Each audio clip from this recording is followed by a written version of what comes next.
चलिए देखिए स्टूडेंट्स, पिछली क्लास के अंदर हमने कुछ एक फॉर्मूले देखे थे। ड्रिफ्ट वेलोसिटी के बारे में पढ़ा।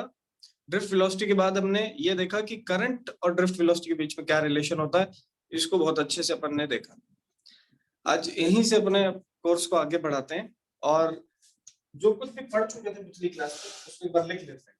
तो हमने करंट को देख रखा है, that current is Q by T, ठीक है। और करंट को अपन dq by dt भी लिख सकते हैं इन द डिफरेंशियल फॉर्म, ठीक है।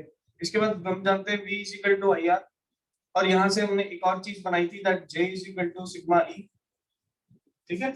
ये भी ओम्स लॉ है।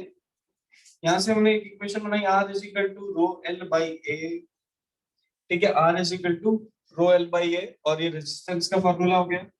इसके बाद हमने ड्रिफ्ट वेलोसिटी का फार्मूला बनाया BD is equal to minus E capital E tau by M, और कल अपन ने फार्मूला बनाया था I is equal to minus NEA BD, ठीक है। ये फार्मूले कल अपन ने दो फार्मूले देखे थे।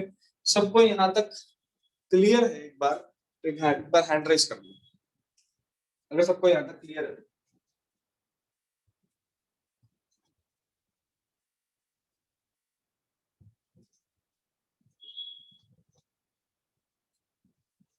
ठीक है, यहां तक अपन सबने पिछली क्लासेस तक देख लिया। इतने ही फॉर्मूले अभी तक पढ़े अभी अपन इसमें, तो इसके अलावा अभी तक कोई नया फॉर्मूला आया भी नहीं है।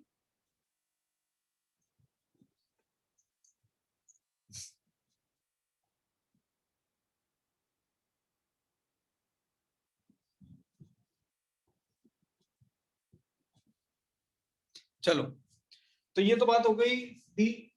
इस पे क्या पर्टिकुलर यहाँ पर हम करंट वारंट के बारे में पढ़ते हैं। आज अपन रेजिस्टेंस के बारे में थोड़ा डिस्कशन करेंगे। एंड रेजिस्टेंस के बारे में डिस्कशन करने से पहले first of all let us invent one formula. और वो फॉर्मूले को कैसे इन्वेंट किया जाएगा, देखिए ध्यान से। हम जानते हैं B is equal to IR, this is known as the Ohm's law. इसको हम क्या कहते हैं? ओम्स लॉ कहते हैं, ठीक है। इसको मैं एक तरफ लिखता हूँ, दूसरी तरफ चलता हूँ। हम जानते हैं ड्रिफ्ट वेलोसिटी, मैं यहाँ पर लिखता हूँ ड्रिफ्ट वेलोसिटी, ठीक है। कल अपन ने इसका भी फॉर्मूला निकाल लिया था, BD is equal to minus E capital E tau by mass of electron, ठीक है। ये ड्रिफ्ट वेलोसिटी का फॉर्मूला निकल गया, ये ओम्स लॉ का फॉर्मूला निकल गया। सिंपल सीधी सी बात है। अब देखिए ध्यान से, ये ड्रिफ्ट वेलोसिटी ओम्स लॉ की बात अपन कर चुके हैं। अब देखिए ड्रिफ्ट वेलोसिटी क्या होती है। इलेक्ट्रॉन जब फ्रीली मूव कर रहा था और जैसे ही उस कंडक्टर के अंदर इलेक्ट्रिक फील्ड लगाया गया, इलेक्ट्रिक फील्ड के लगाने के कारण इलेक्ट्रॉन अपनी डायरेक्शन से डिविएट कर गया। इलेक्ट्रॉन अपनी डायरेक्शन से डिविएट कर गया due to the presence of electric field. अब वो इलेक्ट्रिक फील्ड लगाने के बाद कितनी वेलोसिटी से जाता है वो अपन ऐसे निकाल सकते हैं। ओम्स लॉ में V is equal to IR मतलब कितना पोटेंशियल होगा और उसकी कोरस्पॉन्डिंग कितना करंट आएगा उसके बारे में हमें बता सकता है, ठीक है। तो दोनों के बारे में हमें कुछ ना कुछ पता चल रहा है। अब देखिए ध्यान से, यहाँ पर एक और चीज आती है जिसको अपन कहते हैं मोबिलिटी, ठीक है। यहाँ पर एक और चीज आती है जिसको अपन कहते हैं mobility, and mobility is denoted by mu. Mobility को म्यू से डिनोट किया जाता है। What is mobility? मोबिलिटी क्या होता है? नाम से ही पता चल रहा होगा कि एक चार्ज कितना आसानी से मूव कर सकता है। एक चार्ज कितना आसानी से कंडक्टर के अंदर मूव कर सकता है upon the application of electric field. एक चार्ज कितना आसानी से कंडक्टर में मूव कर सकता है upon the application of electric field, उसे ही हम मोबिलिटी कहते हैं। सो मोबिलिटी मींस मैंने कोई एक पर्टिकुलर इलेक्ट्रिक फील्ड लगाई, उस इलेक्ट्रिक फील्ड की वजह से चार्जेस एक डायरेक्शन में चलने लगे, कितने आसानी से चल पाते हैं, that only known as mobility. Simple सा इसका फॉर्मूला है, the formula is mu is equal to drift velocity per unit electric field। मतलब जितना आपका ड्रिफ्ट वेलोसिटी था उसको आप इलेक्ट्रिक फील्ड से डिवाइड करिए, मतलब कितने इलेक्ट्रिक फील्ड में कितनी ड्रिफ्ट वेलोसिटी आ रही, इसी को मोबिलिटी ऑफ द चार्ज कहते हैं। और यहाँ से मेरे पास फॉर्मूला निकल के आ जाएगा। देखो इसमें पुट करूंगा, ड्रिफ्ट वेलोसिटी का फॉर्मूला है मेरे पास ये, और इसको डिवाइड करेंगे इलेक्ट्रिक फील्ड से, सो ई से ई कैंसिल हो जाएगा, एंड मोबिलिटी का फॉर्मूला मेरे पास बनेगा minus E tau by me, and this is known as the formula for mobility। if anybody asks, कोई अपन से पूछे what is the definition of mobility, तो आपका आंसर होगा sir the definition of mobility is drift velocity per unit electric field। बोलेंगे कि चलो इसकी फील दिलाओ, इसको इसको इसको फील कैसे लेंगे, इसको समझेंगे कैसे इस टॉपिक को। तो आप बोलोगे कि सर एक कंडक्टर में कितना आसानी से चार्ज एक जगह से दूसरी जगह मूव कर सकता है, उस पर डिपेंड करता है कि उसकी मोबिलिटी क्या होगी। ठीक है, अगर एक इलेक्ट्रॉन है, आप खुद सोचना और कॉमन सेंस से जवाब देना। ये एक इलेक्ट्रॉन, ये एक इलेक्ट्रॉन, ये पर्टिकुलर न्यूक्लियस, एक इलेक्ट्रॉन को मैंने यहां पर बाहर निकाल लिया तो उसकी जगह बन गई वेकेंट स्पेस। ठीक है, एक इलेक्ट्रॉन को मैंने बाहर निकाल लिया, उसकी जगह बन गई vacant space. Now this electron becomes free electron, और इसकी खाली जगह एक जो बन चुकी है इसको अपन होल कह सकते हैं, खाली vacant space, and this vacant space behaves as a positive charge. अब कॉमन सेंस से सोच के बताओ किसका मोबिलिटी ज्यादा होगा, इस नेगेटिव चार्ज का कि इस पॉजिटिव चार्ज का। खुद सोच के देखो, ये नेगेटिव चार्ज तो फ्री है, कहीं भी जा सकता है, लेकिन ये क्या कोई चार्ज है क्या, ये क्या कोई बॉडी है क्या, नहीं, ये तो एक वेकेंट स्पेस है। और वेकेंट स्पेसेस मूव कैसे करते हैं, वेकेंट स्पेसेस मूव कैसे करेंगे, इसके पास में एक एटम होगा, ये इस एटम से इलेक्ट्रॉन को बोरो करेगा, बदले में यहाँ एक वेकेंट स्पेस बनेगा, फिर इसके पास एक एटम होगा, ये इस इलेक्ट्रॉन को यहां से मांगेगा, यहाँ पर एक वेकेंट स्पेस होगा। तो देखो मोबिलिटी है, होल्स की मोबिलिटी है लेकिन बहुत ही कम है, होल्स की मोबिलिटी है लेकिन बहुत ही कम है, कॉमन सेंस से सोच के देखो। लेकिन जो फ्री इलेक्ट्रॉन है तो बड़े आराम से कहीं पे भी मूव कर सकता है। दैट मींस चार्जेस का एक कितनी आसानी से एक कंडक्टर में मूव कर सकते हैं depends on which quantity, mobility. आपको याद रखना है मोबिलिटी पे डिपेंड करता है कि कौन सा चार्ज कितने आसानी से कंडक्टर में मूव कर सकता है। We know that the holes are positively charged, they are vacant spaces, they are not susceptible to easy transfer, एक जगह से दूसरी जगह बहुत आराम से ट्रांसफर नहीं हो सकते ये।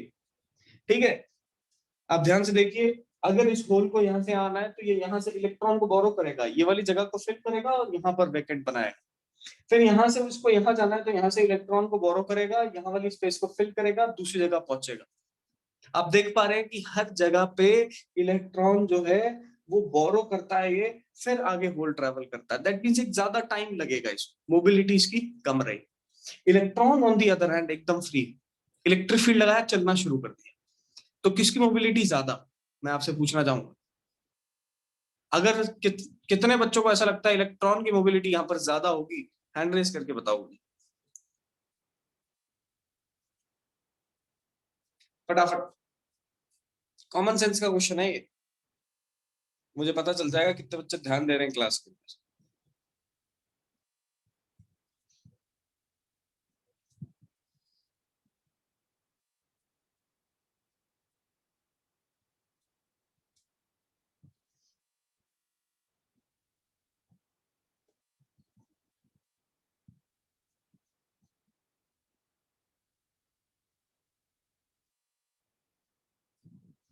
बहुत बढ़िया, बिल्कुल सही।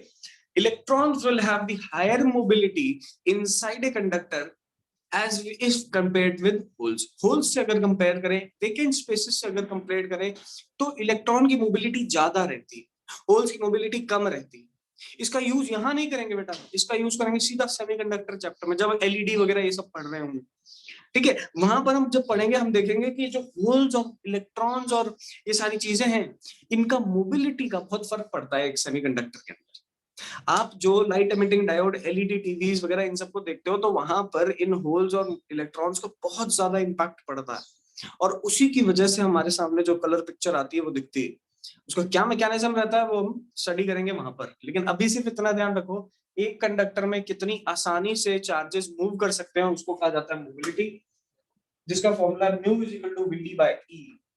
वीडी क्या होता है, ड्रिफ्ट वेलोसिटी, ड्रिफ्ट वेलोसिटी लिख सकते हैं minus E capital E tau by M, divide by E किया, ये फॉर्मूला बन गया। चलिए, अब एक और फॉर्मूला यहाँ पर मैं बनाऊंगा, ध्यान से देखना। अभी तक जितने भी फॉर्मूले पढ़े हैं ना, हम बस उस फॉर्मूले को यहाँ सब्स्टिट्यूट कर देंगे। देखो V को हम जानते हैं E इंटू एल होता है, इलेक्ट्रिक फील्ड इंटू लेंथ। ऐसे ही बराबर I को मैं लिख सकता हूँ N E A V D, और R को लिख सकता हूँ रो L बाई A। ठीक है, अब देखिए VD को भी मैं यहां से फॉर्मूला उठा के लिख सकता हूं इसमें, तो ये बनेगा EL is equal to NEA VD। VD की जगह पे we can write E capital E tau by M into rho into L by A। अब देखिए यहां से A से A गया, L से L गया, E से E गया, बचा क्या? बचा मेरे पास इधर 1 बराबर NE। तो देखिए ध्यान से समझना, ये है tau, this is the tau relaxation time and this is E। सो मैं लिख सकता हूं NE स्क्वायर टाउ रो बाय M। और यहां से मेरे को रेजिस्टिविटी की वैल्यू मिलती है, यहां से मेरे को रेजिस्टिविटी की वैल्यू मिलती है M upon NE square tau. This is the formula for resistivity. अब बेटा ध्यान से देखना, एक बहुत ही इंपॉर्टेंट पार्ट है ना, मैं 10th क्लास की आज यहाँ कनेक्ट कर दूंगा, आपको एकदम जादू सा फील होगा, आपको ऐसा लगेगा कि अरे ये तो 10th में पढ़ा था, आज समझ में आया। ध्यान से देखना और समझना। मैं सभी के हैंड्स डाउन कर रहा हूँ, देखो ध्यान से, क्योंकि बहुत जरूरत पड़ने वाली है। ध्यान से देखना, समझना। 10th क्लास में तुम लोगों ने पढ़ा है कि अगर टेम्परेचर बढ़ाया मेटल्स का तो रेजिस्टेंस बढ़ गया। बेसिकली टेम्परेचर बढ़ाने पे रेजिस्टेंस नहीं, रेजिस्टिविटी बढ़ती है। टेम्परेचर बढ़ाने पे रेजिस्टिविटी बढ़ती है। हमने पिछली क्लासेस में ये एस्टैब्लिश कर दिया है दैट जो इलेक्ट्रॉन्स होते हैं, तो कंडक्टर में बहुत fast, very fast they move. ठीक है, जो इलेक्ट्रॉन्स होते हैं वो कंडक्टर में बहुत फास्ट मूव करते हैं। बहुत फास्ट मूव करने के कारण एक दूसरे से कोलाइड करते हैं, और उस कोलिजन के कारण वहां पर रेजिस्टेंस डेवलप होता है। ठीक है, तो एक कंडक्टर के अंदर रेजिस्टेंस कैसे डेवलप होता है? Because the electrons which are flowing they collide with each other. वो एक दूसरे से कोलाइड करते हैं, टकराते हैं, तो उनको रेजिस्टेंस मिलता है। ठीक है, रेजिस्टिविटी ऐसे ही डेवलप होती है एक मटेरियल की।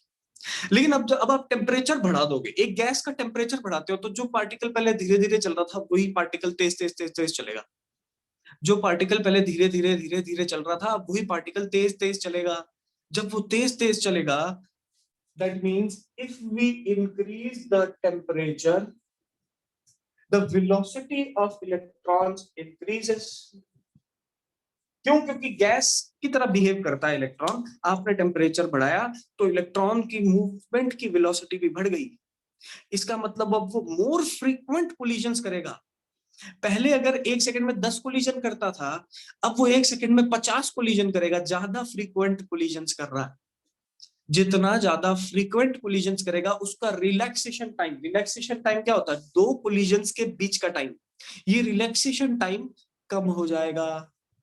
आप खुद सोचो ना, पहले इसको यहां से यहां जाने में ज्यादा टाइम लगता था, अब ये फट से यहां पहुंच जाता है। दैट मीन्स ये टाइम जो था फ्री टाइम इसका, वो तो कम हो गया। दैट मीन्स टेम्परेचर बढ़ाया, वेलोसिटी बढ़ गई।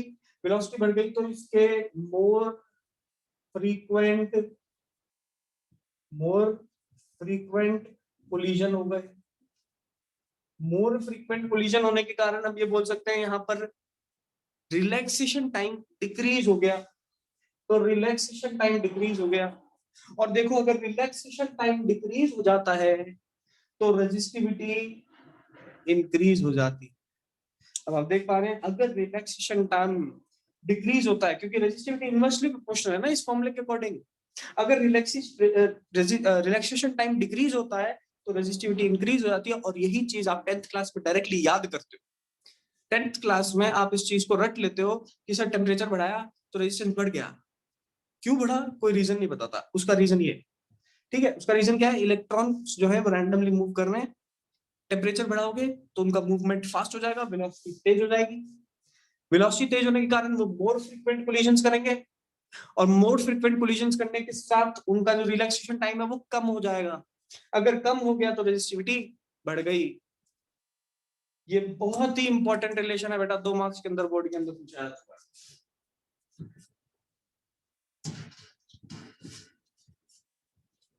किसी को कोई भी डाउट है इसके अंदर तो हैंड रेस करिए।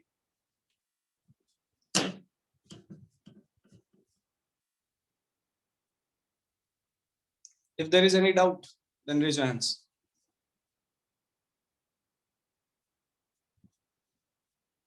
Yes, yes.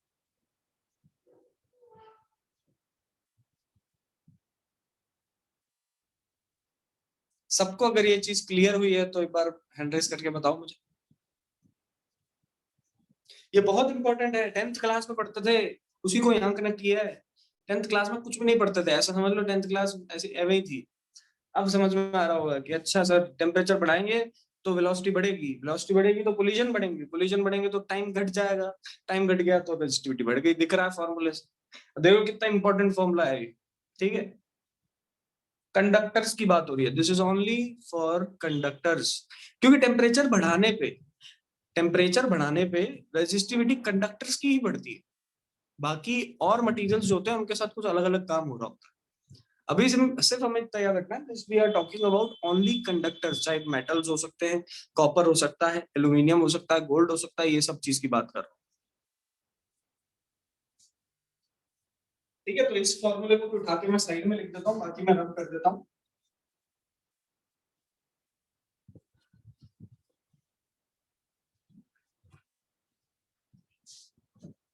बहुत ही मजेदार formula, rho is equal to m upon n e square tau, बहुत ही बेहतरीन फॉर्मूला। बाकी अपन हटाते हैं, इसको भी अपन यहाँ से हटा देते हैं, ये भी अब तुम जान चुके हो। ग्रेविटी वेलोसिटी तो भली बात ही आता है, ये सबको मोबिलिटी हमने भी सिखा दिया। तो ये तो बात हो गई कि कंडक्टर के साथ आप कंडक्टर की टेम्परेचर को बढ़ाओगे, कंडक्टर के टेम्परेचर को बढ़ाओगे तो रेजिस्टिविटी बढ़ जाएगी।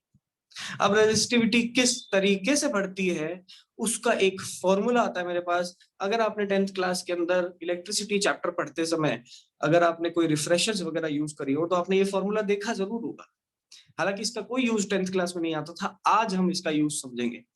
आपने length expansion, thermal expansion, volume expansion, aerial expansion, इन सब के बारे में पिछली क्लास 11th में पढ़ा होगा। ठीक है, कुछ दो चार बच्चे ऐसे भी होंगे जिनको थोड़ा याद भी होगा उनको पता होगा कि भाई किस तरीके से लेंथ एक्सपैंड होती है, एरिया एक्सपैंड होता है, वॉल्यूम एक्सपैंड होता है, ये कुछ बच्चों को याद भी होगा।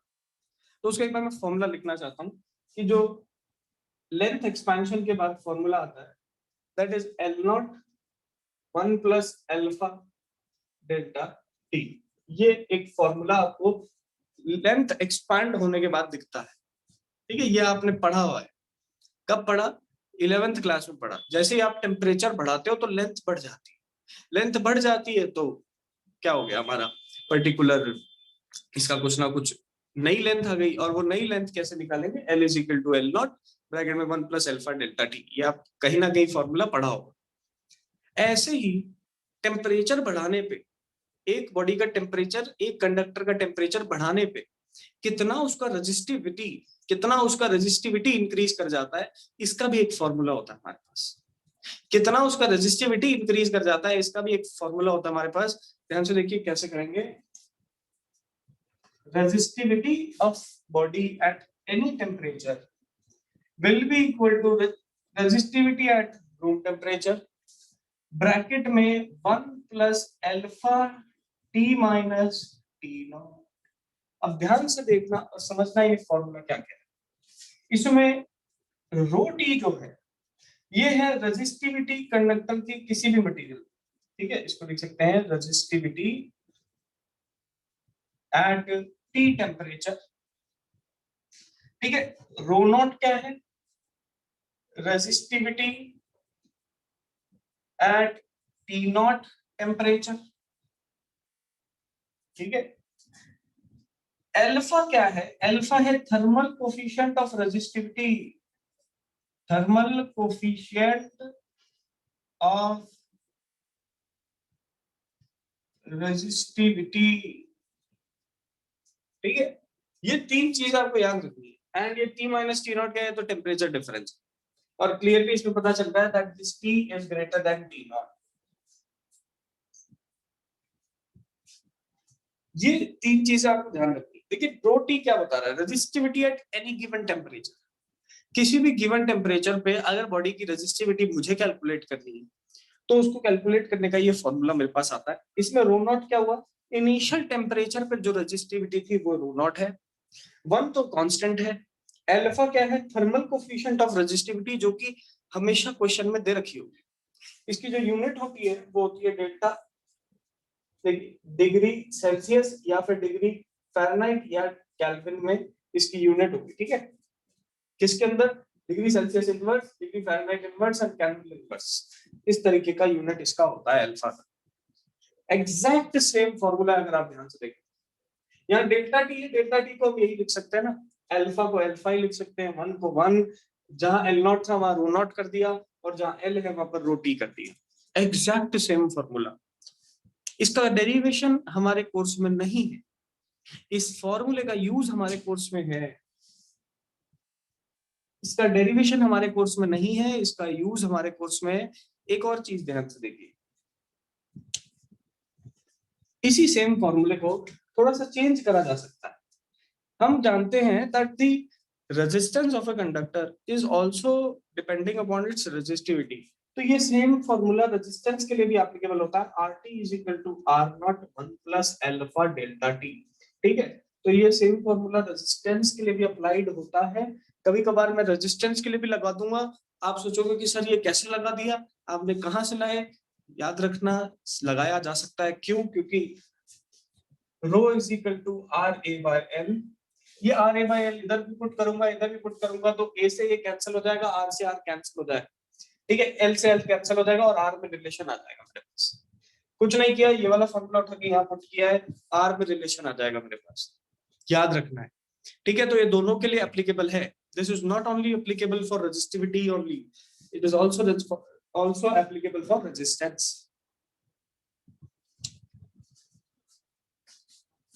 चलिए,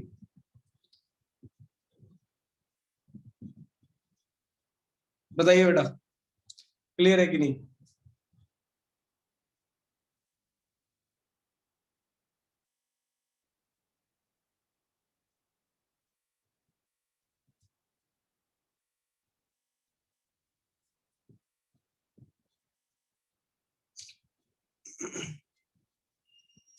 अभी भी कुछ बच्चे ऐसे क्लास में हैं, इतना होने के बाद, इतनी 11th बर्बाद होने के बाद भी वो सिर्फ क्लास के अंदर बैठे हैं। They're only just sitting in the class।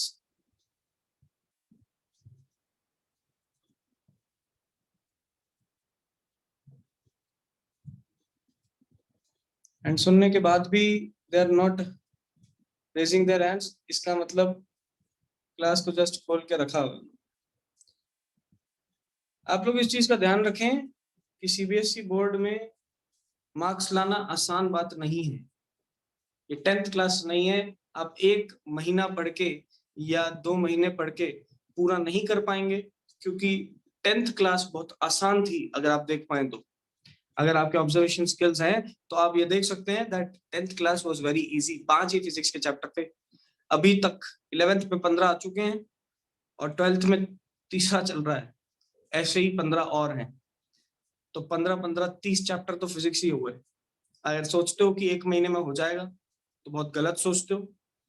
इस चीज को ध्यान से रखें, एक एक चीज को पढ़ें रेगुलरली। आइए इसी पे क्वेश्चन करते हैं।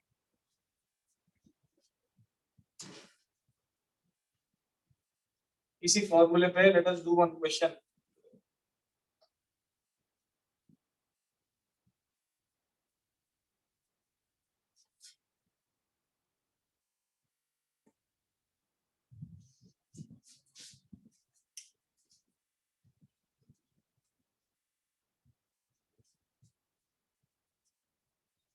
आइए क्वेश्चन करते हैं इसको। Now the question is resistance at 27 degree Celsius is 2.8 ohms। भाई 27 डिग्री सेल्सियस पे 2.8 ohms हमें रेजिस्टेंस दे रखा है। एंड at 37 डिग्री सेल्सियस, या फिर इसको 57 कर लेते हैं, 57 डिग्री सेल्सियस इट बिकम्स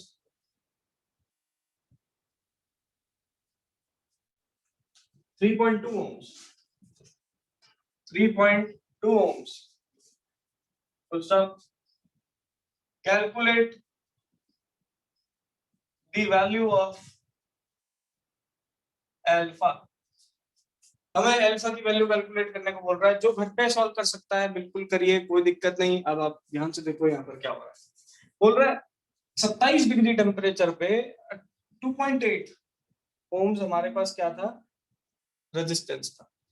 तो 27 डिग्री टेम्परेचर मतलब टी की वैल्यू आ गई 27 डिग्री सेल्सियस। उस पे आर नॉट मेरे पास कितना दे रखा है, 2.8। ऐसे ही फाइनल टेम्परेचर कितना है टी, जो कि कितना हो चुका है 57 डिग्री सेल्सियस। उस पे रेजिस्टेंस कितना है मेरे पास, 3.2। हमें अल्फा की वैल्यू पूछी है। फॉर्मूला हम जानते हैं, R is equal to R naught bracket में 1 plus alpha T minus T naught. ये फॉर्मूला मेरे पास है। इस फॉर्मूले में वैल्यूज को अप्लाई करेंगे तो R की जगह पे वी कैन राइट 3.2, ठीक है। आर नॉट की जगह पे वी कैन राइट 2.8, ठीक है। ब्रैकेट के अंदर अपन लिखेंगे 1 plus alpha T minus T not, मतलब इन दोनों को सब्ट्रैक्ट करें तो आंसर आता है 30। अब इसको सॉल्व कर सकते हैं, ठीक है। सॉल्व करेंगे this becomes 3.2 upon 28 is equal to 1 plus alpha into 30। यहां से अल्फा की वैल्यू कितनी है ये आप मुझे बताइए फटाफट। What is the value of alpha in this question, tell me. देखें कौन बताता है।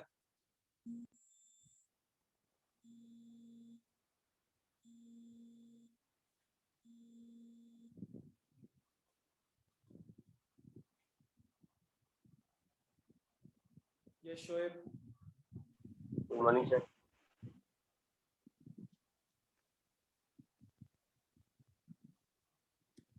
0.133 है।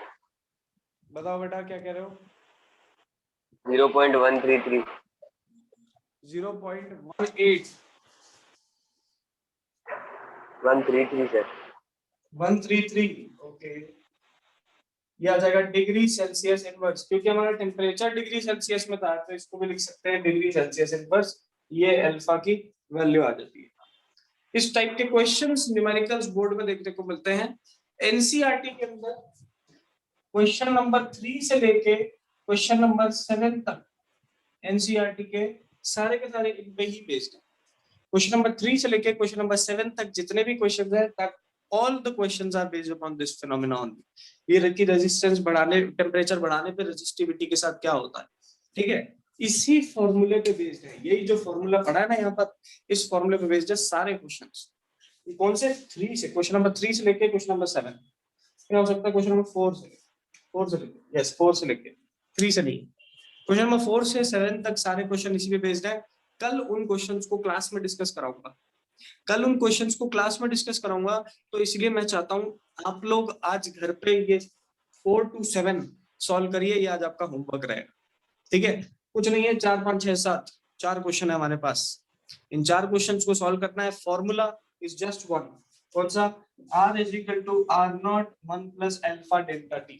सिंपल सा फॉर्मूला। सबको क्लियर है तो हैंड रेज कर दो।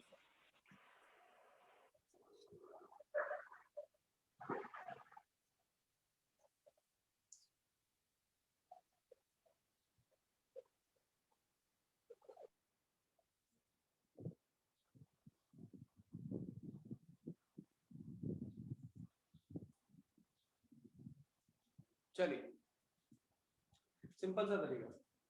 ये तो बात हो गई कंडक्टर्स के टेम्परेचर बढ़ाने पे क्या होगा।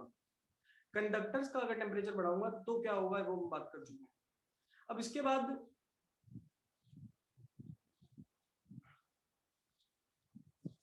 कंडक्टर्स का टेम्परेचर बढ़ाने पे हम बात कर चुके हैं। Now we will talk about कि अगर मैं कंडक्टर्स के अलावा इंसुलेटर्स का टेम्परेचर बढ़ाऊं तो क्या होगा, मैं कार्बन का टेम्परेचर बढ़ाऊं तो क्या होगा, ठीक है, मैं सेमीकंडक्टर्स का टेम्परेचर बढ़ाऊं तो क्या होगा। मतलब अलग अलग डिवाइसेस के, अलग अलग मटेरियल्स के टेम्परेचर इंक्रीज करने पे क्या, किस टाइप का स्ट्रक्चर मुझे देखने को मिलेगा, हम किस टाइप का बिहेवियर वो मटेरियल करेगा, उसकी बात अब नेक्स्ट करते हैं। तो एक मटेरियल का टेम्परेचर बढ़ाइए और वो मटेरियल किस तरीके से बिहेव करने लगे, उसी को हम कहते हैं temperature dependencies of material. Conductor की टेम्परेचर डिपेंडेंसी हमने पता कर ली।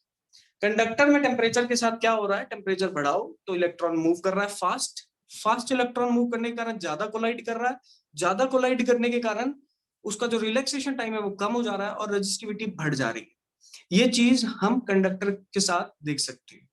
लेकिन अगर इसी सेम चीज को इंसुलेटर में देखेंगे तो क्या होगा, इंसुलेटर में देखेंगे, ऐसे ही सेम चीज को सेमीकंडक्टर में देखेंगे तो क्या होगा, वो नेक्स्ट टॉपिक में आता है। मैं यहाँ लिखना चाहूंगा अपने टॉपिक का नाम, ध्यान से देखिए।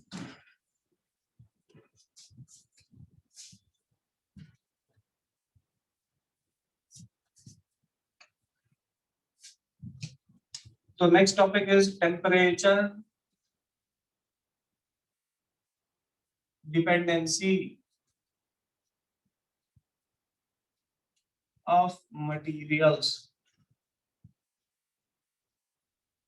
Temperature dependency of materials, materials की किस तरीके से टेम्परेचर डिपेंडेंसी रहती है वो अब हम पढ़ने जा रहे हैं। लेकिन आज इसको शुरू नहीं करेंगे क्योंकि अपने आप में बड़ा टॉपिक है। आज सिर्फ यहीं तक रखता हूं मैं क्लास को। मैं डाउट्स जो भी आ रहे हैं आपके मैं वो देखता हूँ, फटाफट जो बताइए if there is any doubt.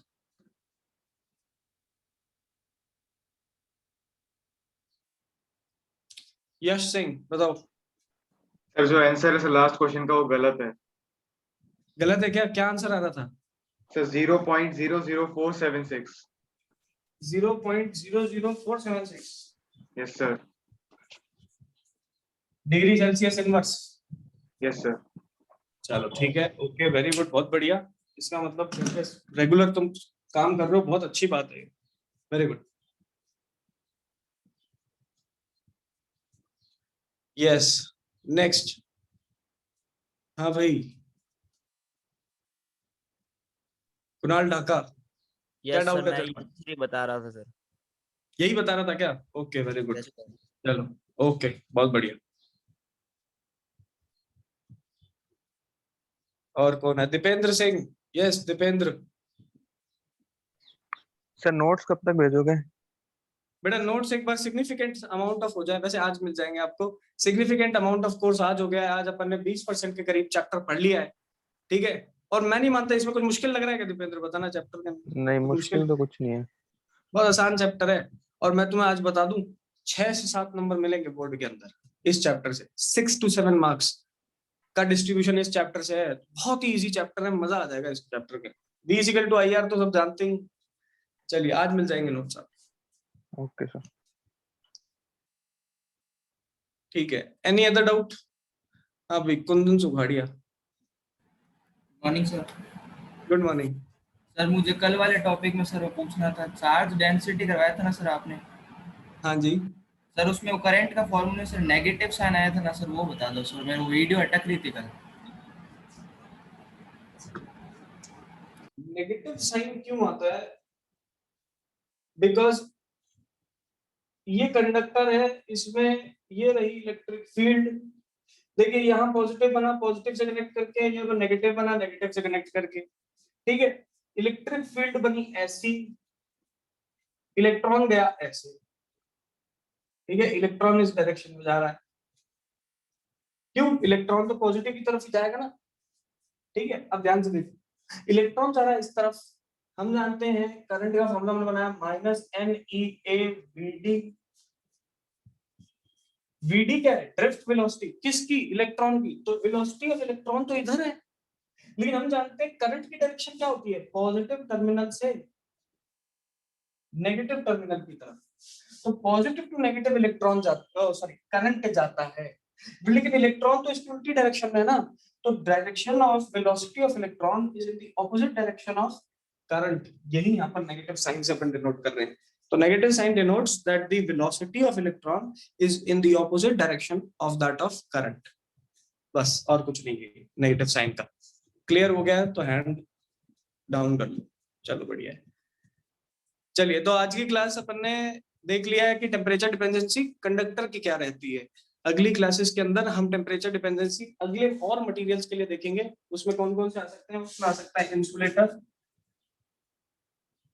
उसमें आ सकता है एलॉय, उसमें आ सकता है सेमीकंडक्टर, ठीक है। तो हम ये देखेंगे कि ये सब कैसे बिहेव करते हैं। टेम्परेचर बढ़ाने के साथ। कंडक्टर का तो रेजिस्टेंस बढ़ता है, लेकिन इन सब के साथ क्या होता है we will talk about in the next class. और फिर इसके बाद